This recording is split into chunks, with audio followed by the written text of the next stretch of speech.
നേർവീതി പ്രഭാഷണ പരമ്പരയിലേക്ക് ഏവർക്കും സ്വാഗതം. സുവിശേഷകൻ കുഞ്ഞുമോൻ തോട്ടപ്പള്ളി ഇപ്പോൾ നിങ്ങളുമായി ദൈവവചനം പങ്കുവയ്ക്കുന്നു. ശ്രദ്ധിച്ചാലും.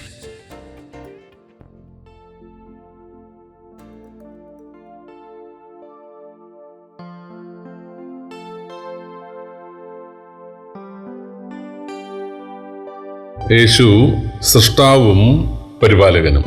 ദൈവനാമത്തിന് മഹത്വം ഉണ്ടാകട്ടെ. യോഹന്നാൻ സുവിശേഷം 1-ാം അധ്യായത്തിന്റെ 1 മുതൽ 5 വരെ വാക്യങ്ങൾ ഞാൻ വായിക്കുന്നത് ശ്രദ്ധിച്ചാലും. ആദിയിൽ വചനമുണ്ടായിരുന്നു, വചനം ദൈവത്തോടു കൂടെ ആയിരുന്നു, വചനം ദൈവമായിരുന്നു. അവൻ ആദിയിൽ ദൈവത്തോടു കൂടെ ആയിരുന്നു. സകലവും അവൻ മുഖാന്തരം ഉളവായി, ഉളവായതൊന്നും അവനെ കൂടാതെ ഉളവായതല്ല. അവനിൽ ജീവനുണ്ടായിരുന്നു, ജീവൻ മനുഷ്യരുടെ വെളിച്ചമായിരുന്നു. വെളിച്ചം ഇരുളിൽ പ്രകാശിക്കുന്നു, ഇരുളോ അതിനെ പിടിച്ചടക്കിയില്ല. ദൈവനാമത്തിന് മഹത്വം ഉണ്ടാകട്ടെ. നാം ഇന്ന് മുതൽ യോഹന്നാന്റെ സുവിശേഷം പഠിക്കാൻ ശ്രമിക്കാം. യോഹന്നാന്റെ സുവിശേഷം മറ്റ് 3 സുവിശേഷങ്ങളെ അപേക്ഷിച്ച് വ്യത്യസ്തമാണ്. മത്തായി തന്റെ സുവിശേഷം യേശുക്രിസ്തുവിനെ രാജാവായി, ദൈവരാജ്യം സ്ഥാപിക്കാൻ പോകുന്ന രാജാവായി അവതരിപ്പിക്കുന്നത് കൊണ്ട് രാജാവിന്റെ വംശപാരമ്പര്യം ആണ് ആദ്യ അധ്യായത്തിലുള്ളത്. മർക്കോസ് യേശുക്രിസ്തുവിനെ മനുഷ്യവർഗത്തിനു വേണ്ടി കുരിശിൽ യാഗമാകാൻ, ദൈവത്തിന്റെ ആ ഇഷ്ടം നിവർത്തിക്കുവാൻ, ദൈവത്തിനു വേണ്ടി ശുശ്രൂഷ ചെയ്യുവാൻ വന്ന ഒരു ദാസനായിട്ട്, ശുശ്രൂഷകനായിട്ട് അവതരിപ്പിക്കുന്നത് കൊണ്ട് യേശുവിൻ്റെ പരസ്യ ശുശ്രൂഷ മുതലുള്ള കാര്യങ്ങളാണ് മർക്കോസ് എഴുതിയിട്ടുള്ളത്. ലൂക്കോസ് യേശുക്രിസ്തുവിനെ ദൈവത്തിൻ്റെ മനുഷ്യാവതാരമായി, പാപമില്ലാത്ത, പുരുഷബന്ധമില്ലാത്ത ഒരു സ്ത്രീയിൽ നിന്ന് ജാതനായ, പരിശുദ്ധമായി ജീവിച്ച, അവസാനം വിസ്തരിച്ച പീലാത്തോസ് പോലും ഒരു കുറ്റവും കാണുന്നില്ല എന്ന് പറഞ്ഞിട്ട് ജനത്തിന്റെ നിർബന്ധ ഹേതുവായി വിധിക്കപ്പെടുവാനിടയായ പരിശുദ്ധനായ, പാപമില്ലാത്ത മനുഷ്യനായ യേശുവിനെ ലൂക്കോസ് അവതരിപ്പിക്കുമ്പോൾ യോഹന്നാൻ യേശുവിനെ ദൈവമായിട്ട് അവതരിപ്പിക്കുകയാണ്. അതുകൊണ്ടാണ് ഒരു വംശാവലി ഇവിടെ ആവശ്യം ഇല്ലാത്തത്.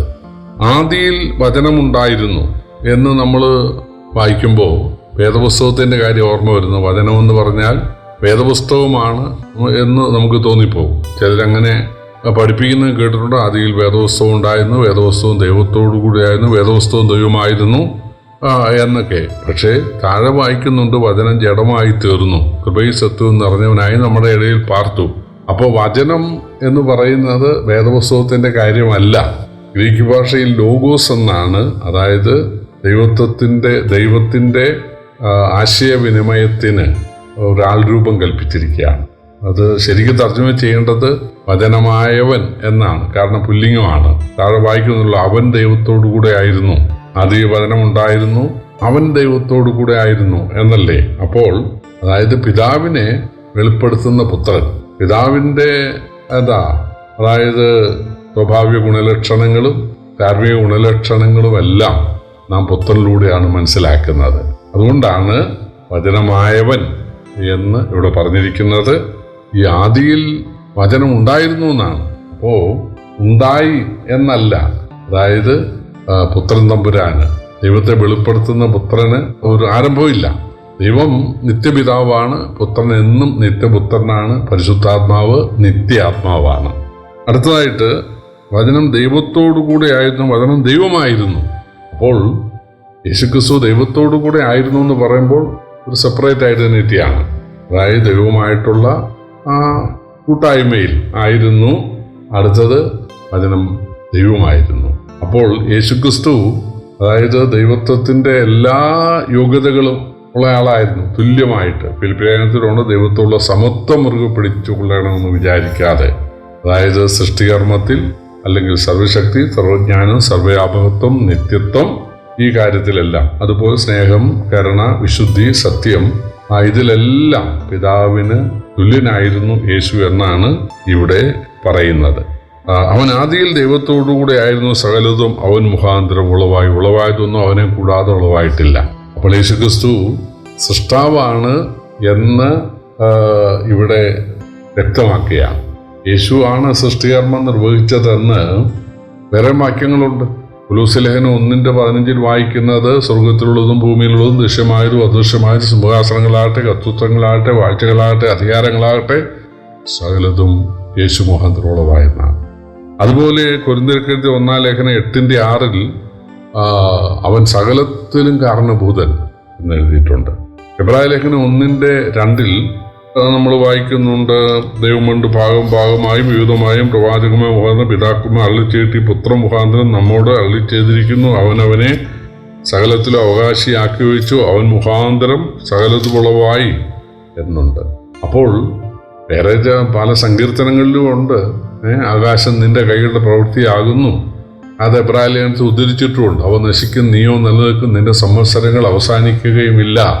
അപ്പൊ യേശുവാണ് സൂര്യനെയും ചന്ദ്രനെയും നക്ഷത്രങ്ങളെയും വായുവിനെയും വെള്ളത്തെയും വെളിച്ചത്തെയും മരങ്ങളെയും മൃഗങ്ങളെയും മത്സ്യങ്ങളെയും ഒക്കെ സൃഷ്ടിച്ചത് എന്നാണ് ഇവിടെ നമ്മൾ വായിക്കുന്നത്.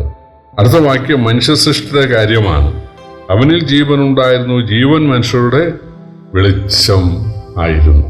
പ്രിയപ്പെട്ടവരെ, ഈ പ്രപഞ്ചത്തിലെ മറ്റ് കാര്യങ്ങളെ മാത്രമല്ല, മനുഷ്യനെ സൃഷ്ടിച്ചത് യേശുവാണ്.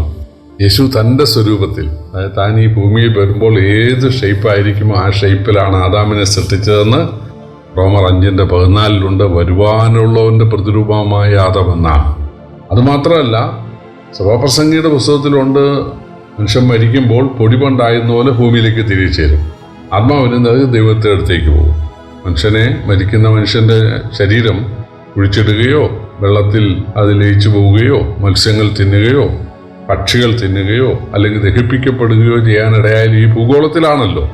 അപ്പൊ ശരീരം ഈ ഭൂഗോളത്തിലേക്ക് ലയിക്കുകയും ആത്മാവിന് നൽകിയ ദൈവത്തിനടുത്തേക്ക് പോവുകയും ചെയ്യുമെന്നാണ്. മനുഷ്യാത്മാവ് ഏത് ദൈവത്തിനടുത്തേക്കാണ് പോകുന്നത്? യേശുവിൻ്റെ അടുത്തേക്ക്. കുരിശിലെ കള്ളൻ മരിച്ചപ്പോൾ യേശു പറഞ്ഞു, ഇന്ന് നീ എന്നോടുകൂടെ, എൻ്റെ ശവം ഈ കുരിശ് തൂങ്ങിക്കിടക്കും, നിന്റെ ആത്മാവ് എൻ്റെ അടുത്തേക്ക് വരും. സ്തെഫാനോസ് കല്ലേറും കൊണ്ട് മരിക്കുമ്പോൾ പറഞ്ഞു, യേശുവെ എൻ്റെ ആത്മാവിനെ കൈക്കൊള്ളണമേ. പൗലോസ് മരിക്കാൻ നേരത്ത് പറഞ്ഞു, ഞാൻ വിട്ടുപിരിഞ്ഞാൽ ക്രിസ്തുവിനോടുകൂടെ. അപ്പോൾ മനുഷ്യൻ്റെ മൂക്കിൽ ജീവശ്വാസം ഊതി മനുഷ്യനെ സൃഷ്ടിച്ചത് യേശുവാണ്. മനുഷ്യൻ്റെ വെളിച്ചം, മനുഷ്യന് തേജസ് നൽകിയത് യേശുവാണ് എന്നാണ് ഇവിടെ പറയുന്നത്. പ്രിയപ്പെട്ടവർ, യേശു സൃഷ്ടാവും പ്രപഞ്ച സൃഷ്ടാവും മനുഷ്യ സൃഷ്ടാവുമാണെന്ന് മനസ്സിലാക്കി യേശുവിനെ ബഹുമാനിക്കുവാൻ ദൈവം നമ്മെ സഹായിക്കട്ടെ. കർത്താവിൻ്റെ വലിയ നാമം വാഴ്ത്തപ്പെടുമാറാകട്ടെ.